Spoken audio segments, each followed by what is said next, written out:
Start करूंगा एक ऐसे आर्टिकल के साथ में जो आप लोगों को झंझोर देगा अंदर से कि समाज में किस तरीके की कुरीतियां देखने को मिल रही है। तो इन्होंने बोला कि अगर आप लोग बेसिकली नॉर्मल डिलीवरी होती है बच्चे की तो 10,000 रुपए लगेंगे, और अगर यहाँ पर ऑपरेशन से होता है यानी कि सी सेक्शन से होता है तो 12,000 रुपए। ये इन्होंने यहाँ पर बोला इस पर्टिकुलर इंसान को, जो फादर है उनका नाम विपिन गुप्ता। तो विपिन गुप्ता को यहाँ पर इनिशियली हॉस्पिटल ने यहाँ पर ये बातें बोली। ये फेलियर है आज की डेट में इस सिस्टम का, जो कि यहाँ पर एक तरीके से हेल्थ केयर सिस्टम को कहीं ना कहीं आज की डेट में जो उन लोगों के हाथ में ले जाकर रख देता है। तो हमारे देश के अंदर में दो बहुत इंपॉर्टेंट सब्जेक्ट हैं, एक को बोलते हैं एजुकेशन और दूसरे को बोलते हैं हेल्थ।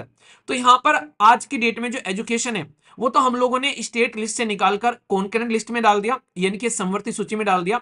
पर जो हेल्थ है वो आज भी आप लोग की स्टेट लिस्ट के अंदर ही देखने को मिलती है। यहाँ पर स्टार्ट करूंगा एक ऐसे आर्टिकल के साथ में जो आप लोगों को झंझोर देगा अंदर से कि समाज में किस तरीके की कुरीतियां देखने को मिल रही है। ठीक है, पर लेकिन इंपॉर्टेंट बात आप लोग ये ध्यान रखिए, ये आर्टिकल जो है आप लोग के लिए एग्जाम के लिए कैसे यूज होंगे वही मैं आप लोग को बताऊंगा। और इसी के अंदर में यहाँ पर आज दे रखा है कि अगर इस तरह की कंडीशन देखने को मिलती है तो हमारा संविधान जो है वो कहीं ना कहीं कोने में बैठा हुआ रोता हुआ नजर आता है कि देश में आजादी के 75 साल से भी ज्यादा होने के बाद में अगर कोई ऐसी सिचुएशन निकल कर आती है तो ये इशू क्या है, इसके बारे में भी मैं आप लोगों से बात करने वाला हूँ। अभी एक ऐसी न्यूज निकल कर आई जिसने पूरे देश को झंझोर कर रख दिया, और ये ऐसी न्यूज थी जो कि रियलिटी में उन दो मुद्दों पर बात करती है जो सरकार के कंट्रोल में रहते हैं। पहला है हेल्थ और दूसरा है एजुकेशन। जिस तरीके से आज की डेट में हमारे देश के अंदर में हेल्थ को इतना कमर्शलाइज किया जा रहा है कि भाई अगर कोई इंसान जो है वो मर रहा है तो उसको मरने के लिए छोड़ दिया जाता है जब तक कि इंसान के पास में पैसे ना हो। ये केस निकल कर आया उत्तर प्रदेश के अंदर में, और जब ये केस निकल कर आया तो सोशल मीडिया पर जबरदस्त तरीके से वायरल हुआ, क्योंकि एक बाप जो था वो अपने मरे हुए बच्चे को बैग में लेकर यहाँ पर डीएम के ऑफिस पहुंच गया, और डीएम के ऑफिस पहुंचकर यहाँ पर ये बोला कि वो जो हॉस्पिटल वाले हैं उन्होंने मेरे बच्चे को मार डाला। आखिर ऐसा सिचुएशन यहां तक आकर कैसे पहुंच गई, जब इसके पीछे की कहानी आप लोग सुनोगे तो आप लोग रो दोगे कि क्या इंसानियत इतनी मर गई है देश के अंदर में। लखीमपुर खीरी उत्तर प्रदेश के अंदर में आता है यहाँ पर।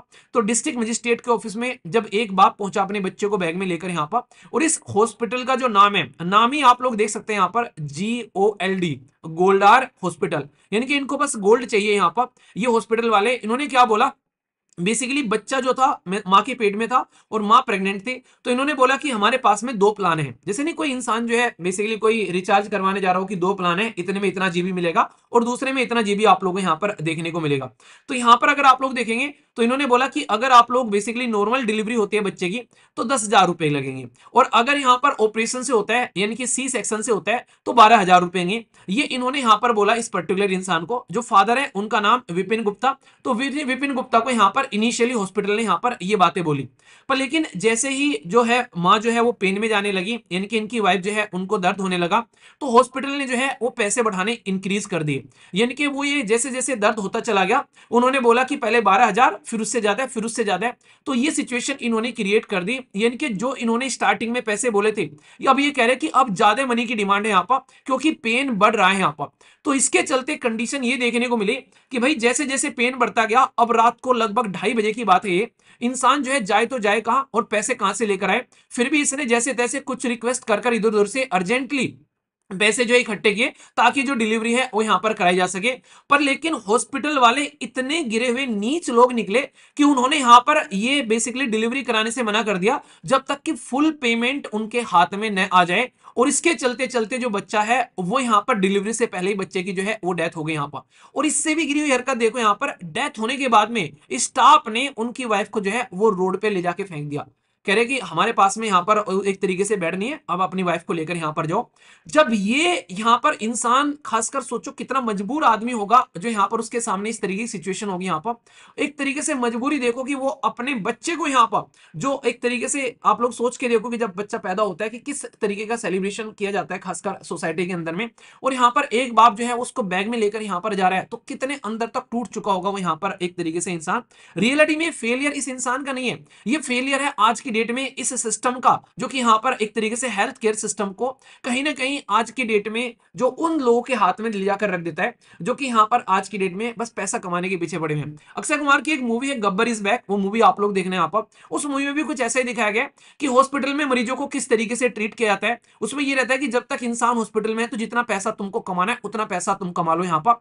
तो इस तरीके की कंडीशन यहाँ पर सामने निकल कर आती है। और यहाँ पे भी सेम सिचुएशन देखने को मिली जब ये इंसान इस पर्टिकुलर बॉडी को लेकर पहुंचा यहाँ पर डीएम के ऑफिस में, तब जाकर ये वीडियो वायरल हुई और आज हम लोग इसके बारे में डिस्कस कर रहे हैं। वरना ग्राउंड लेवल पर ऐसी कितनी सिचुएशन आप लोगों को देखने को मिलती होगी, इसके बारे में कोई डिस्कस करने के लिए तैयार ही नहीं है यहाँ पर कि आखिर क्या है।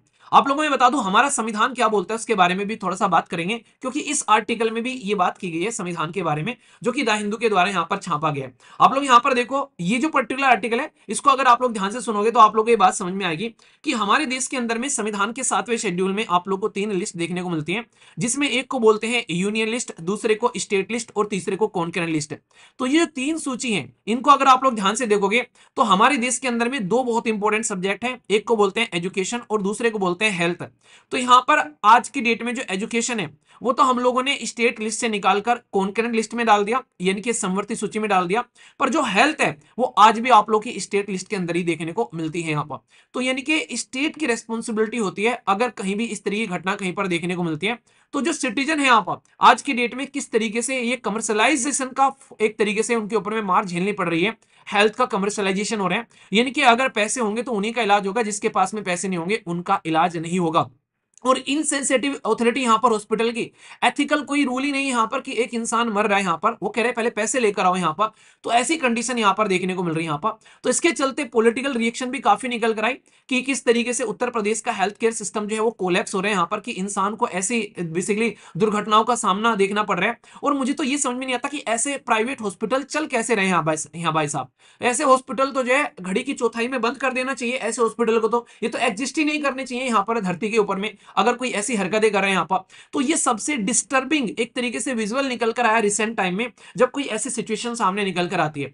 तो यहाँ पर ये जो हेल्थ केयर इशू है आज की डेट में, ये सेम इशू आप लोग एजुकेशन का देखने को मिलेगा। अभी रिसेंटली राजस्थान के गवर्नमेंट स्कूल की जो है दीवार गिर गई, छत गिर गई और कई सारे बच्चों की वहां पर डेथ हो गई। यहाँ पर सेम कंडीशन आप लोगों को मध्य प्रदेश के अंदर में देखने को मिली रिसेंटली यहाँ पर। तो ये आज की डेट में 2 ऐसे एरिया जिनमें बड़े बड़े देश जो है अपने देश के अंदर में शानदार तरीके से फैसिलिटी प्रोवाइड कराने की कोशिश करते हैं, वहां पर हमारे देश के अंदर में कंडीशन क्या हो रही है कि इस तरह की सिचुएशन देखने को मिल रही है। तो अफोर्डेबिलिटी तो छोड़ो, यहां पर आप लोग सोच के देखो कि प्राइवेट हॉस्पिटल के अंदर में रेगुलेशन भी किस लेवल का है। मतलब पैसे पहले तुमने खुद ने बोले कि इतने पैसे लगेंगे 10 और 12 हज़ार, उसके बाद में जैसे जैसे देखने को मिला कि इंसान मजबूर है और रात को भी 2:30 बजे, तो कहां जाए वो इंसान जो है, किसका दरवाजा खटखटाए, ना कोई एटीएम ना कोई पेटीएम, क्या चलेगा वहां पर उस टाइम पर, आप लोग समझ सकते हैं। तो इंसान वैसे भी एक नॉर्मल सा इंसान लग रहा है, एक middle class lower middle class family वाला, तो गरीबों के लिए तो कुछ नहीं बच गया भाई साहब यहाँ पर, आप लोग समझ सकते हैं। यहाँ पर आज की डेट में वैसे ही डॉक्टर नहीं टाइम पर पहुंच पाते हैं, डॉक्टर की फैसिलिटी अच्छी नहीं है, कहीं अगर गवर्नमेंट हॉस्पिटल में जाओ तो वहां पर मेडिसिन अच्छी नहीं आप लोग को अवेलेबल, कई बार मेडिसिन प्रोवाइड नहीं करा पाते हैं प्रॉपर लेवल पर यहाँ पर। और प्राइवेट वाले जो है वो प्राइवेट वाले लूटने के पीछे पड़े हुए यहाँ पर। तो इसीलिए यहां पर ये कहीं ना कहीं अगर इमरजेंसी सर्विस में भी इस तरह का डिले किया जा रहा है कि पहले पैसे लाओ उसके बाद में इलाज करेंगे, तो फिर हेल्थ का फायदा ही क्या रह गया। इससे अच्छा तो गांव के अंदर में जो दाई हुआ करती थी यहाँ पर वो ज्यादा बेटर है। यहाँ पर कम से कम यहाँ पर ये तो रहेगा कि यार ट्राई करते करते यहाँ पर बच्चे की जान चली गई, कि हाँ ट्राई कर रहे थे पैदा करने की पर पैदा नहीं हुआ, तो वो ज्यादा बेटर है। इससे अच्छा कि यहाँ पर पता है कि कोई ट्राई नहीं कर रहा है, बच्चा जो है वहां पर एक तरीके से बच्चे की जान चली गई, यहाँ पर सामने वाला कुछ प्रयास ही नहीं कर रहा है। तो इनसे अच्छी तो गांव के अंदर में वो दाई हुआ करती थी अगर रियलिटी में बोला जाए। तो कहां है राइट टू लाइफ, अगर रियलिटी में बोला जाए तो राइट टू लाइफ और डिग्निटी तो कहीं दिख ही नहीं रही है यहाँ पर। तो ये फंडामेंटल राइट का हनन हो रहा है बकायदा। पार्ट 3 के अंदर में आप लोग को मूल अधिकार देखने को मिलते हैं। और ये नागरिकों के बारे में बात करते हैं, तो नागरिकों के बारे में बस बात ही हो रही है, रियलिटी में नागरिकों के लिए कुछ हो नहीं रहा है। और आर्टिकल 21 यहाँ पर ये चीजें दिखा रहा है कि एक इंसान की जान ले ली इस तरीके के हॉस्पिटल के बिहेवियर ने यहाँ पर। तो ये रियलिटी में मैं बोलूंगा कि कहीं ना कहीं 2 ऐसी चीज हमेशा बोलता हूं कि हेल्थ और एजुकेशन 2 ऐसी चीजें हैं, इनको तो कंप्लीटली गवर्नमेंट के कंट्रोल में कर लेना चाहिए, पूरे के पूरे प्राइवेट सिस्टम को खत्म कर देना चाहिए यहाँ पर, और सारी की सारी चीजें जो है गवर्नमेंट के हिसाब से चलनी चाहिए। अगर ये 2 चीजें भी हमारी सरकार संभाल के ले जाए ना, चाहे वो सेंट्रल गवर्नमेंट हो चाहे वो स्टेट गवर्नमेंट हो यहाँ पर, तो भाई साहब देश के अंदर में इतनी उन्नति होगी जिसकी कुछ हद नहीं है, क्योंकि सबको इक्वल सर्विस मिलती हुई नजर आएगी यहाँ पर। कोई यहाँ पर अमीर और गरीबी वाली देखने को जो है आप लोगों को चीजें नहीं देखने को मिलेगी, पर सबसे ज्यादा चरमराते यही दो फाउंडेशन है। और हम लोग कहते हैं कि हम लोग अपने देश को आगे लेकर चलेंगे जब तक इन दो चीजों को नहीं सुधारोगे। मुझे लगता है कि हेल्थ हो गया, एजुकेशन हो गया और रिसर्च एंड डेवलपमेंट हो गया, अगर ये चीजें हमारे देश के अंदर में नहीं सुधरेंगी तो ऐसे इंसिडेंट सामने निकल कर आते रहेंगे। और आप लोग जब डीएम होते हो तो आप लोग के हाथ में पावर होती है इन चीजों को डील करने के लिए। अगर आप लोग के एरिया में कोई ऐसे अस्पताल चल रहे हैं तो उनको इमीडिएटली जो है बैन कर कर फेंको, और ताकि वो यहाँ पर झोला छाप डॉक्टर या झोला छाप अस्पताल ये आगे ना बढ़ पाए। तो ये आप लोग भी अपनी रेस्पॉन्सिबिलिटी निभा सकते हो जब आप लोग यहाँ पर एज ए सर्विस दोगे यहाँ पर। तो ये एक एथिकल एंगल भी आप लोग को देखने को मिल जाएगा अगर आप लोग इसको देखोगे, ठीक है। और आज है 24 अगस्त, तो आप लोग के पेपर चल रहे हैं यूपीएससी के। तो अभी आप लोग का एसए का पेपर डिस्कस कर लिया। कल जो है आप लोग का बहुत ही शानदार पेपर था जीएस पेपर 1, वो मैंने डिस्कस कर लिया था। अगर आप लोग 26 और 27 की तैयारी कर रहे हो तो उसको आप लोग डिस्कशन को इनको जरूर देखिएगा। जीएस पेपर 2 का भी मैंने एनालिसिस किया। फर्स्ट वाला पेपर जो था वो थोड़ा सा इजी टू मॉडरेट आप लोगों का देखने को मिलेगा, पर ये मॉडरेट टू टफ साइड में थोड़ा सा जाता हुआ नजर आ रहा था।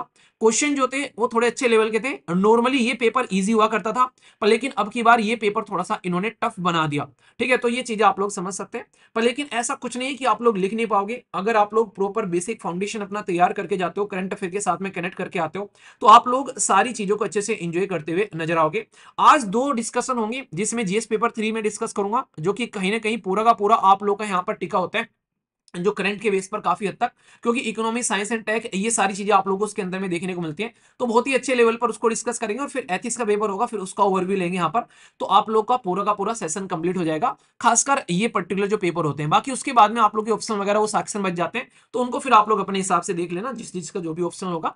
एसएलवी के पास में जो ऑप्शन है वो क्लासेस यहाँ पर वो टीचर लेंगे जिनके ऑप्शन आप लोग के देखने को मिल जाएंगे। तो उसके लिए आप लोग अच्छे से तैयार रहेगा यहाँ पर, ठीक है। और बाकी फिर से कह रहा हूँ कि अगर आप लोग तैयारी कर रहे हैं अगले साल की, यहाँ पर इसको आप लोग अच्छे से लेकर चलेगा, क्योंकि अभी आप लोग इनको हल्के में लेते हो, बाद में आप लोग फिर फ्रस्ट्रेट होते हो कि यार ये चीजें कहां से कैसे हो रही हैं। फिनिशियल फेज में आप लोग देखोगे आता सब कुछ है, पर लेकिन प्रैक्टिस के बिना कुछ नहीं होगा, ये मैं आप लोग को बता दूं।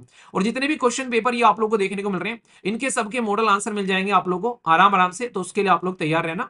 तो ये आगे से जैसे पेपर एक बार को कंप्लीट होते हैं, तो लगभग 1 सितंबर से जैसी चीजें होंगी आगे, तो सिस्टमेटिक में सारी चीजें आप लोग को मिलना स्टार्ट हो जाएंगी। तो मुझे लगता है कि अब आप लोग को कमर कस लेनी चाहिए अगर आप लोग तैयारी करो, ठीक है। एक बच्चे ने मुझे सुबह सुबह मेल किया, मैं देख रहा था, तो उसके लिए भी थोड़ी सी मुझे बात करनी है। एसएससी को लेकर आज प्रोटेस्ट की बात चल रही है यहाँ पर। तो अगर आप लोग खासकर दिल्ली के आसपास वाले रीजन में आप लोग हैं, तो शांतिपूर्ण प्रोटेस्ट यहाँ पर किया जा रहा है। तो मैं बोलूंगा कि अगर आप लोग बेसिकली तैयारी कर रहे हैं फिर आसपास वाले रीजन में हैं, तो पार्टिसिपेट जरूर करिएगा यहाँ पर, ताकि चीजें जो हैं वो ठीक की जा सके। क्योंकि सिस्टम इतना जर्मरा चुका है, वो सुधारने का नाम नहीं ले रहा है इतना कुछ होने के बावजूद भी। और ये सही तरीका नहीं है, क्योंकि अगर इस तरीके से यहाँ पर जो बच्चे हैं जो खासकर काबिल हैं उस पोस्ट पर जाने लायक हैं वो नहीं पहुंचेंगे, और वहां पर ऐसा सिस्टम होगा तो पता नहीं कौन उन पोस्ट पर बैठा मिलेगा फिर यहाँ पर। तो ये आप लोग की भी रेस्पॉन्सिबिलिटी है थोड़ी सी। राइट टू प्रोटेस्ट आप लोग का फंडामेंटल राइट है जो हमारा संविधान प्रोवाइड कराता है। ये कौन से आर्टिकल में है ये आप लोग समझ सकते हैं। तो इसलिए कोशिश करना जो आसपास में हो वहां पर जाकर आप लोग जरूर अपनी प्रेजेंस दिखाना, ताकि जब तक दबाव नहीं बनेगा तब तक ये सुधरने वाले हैं नहीं है, इसलिए आप लोग को जाना जरूरी है, ठीक है। आशा करता हूं कि आप लोग इस चीज को ध्यान रखोगे। इसी के साथ में ऑनलाइन भी मुझे लगता है कि इसके ऊपर में कैंपेन चलेगा, तो जो ऑनलाइन इसमें पार्टिसिपेट करता है वो ऑनलाइन पार्टिसिपेट कर लेना। खासकर जैसे कि ट्विटर पर हो गया, तो मेरा भी ट्विटर हैंडल है, मैं भी वहां पर कुछ ना कुछ पोस्ट करूंगा। अगर यहाँ पर ऑनलाइन भी चीजें देखने को मिलेगी तो उनको भी आप लोग एटलीस्ट ऑनलाइन शेयर कर सकते हैं, ठीक है।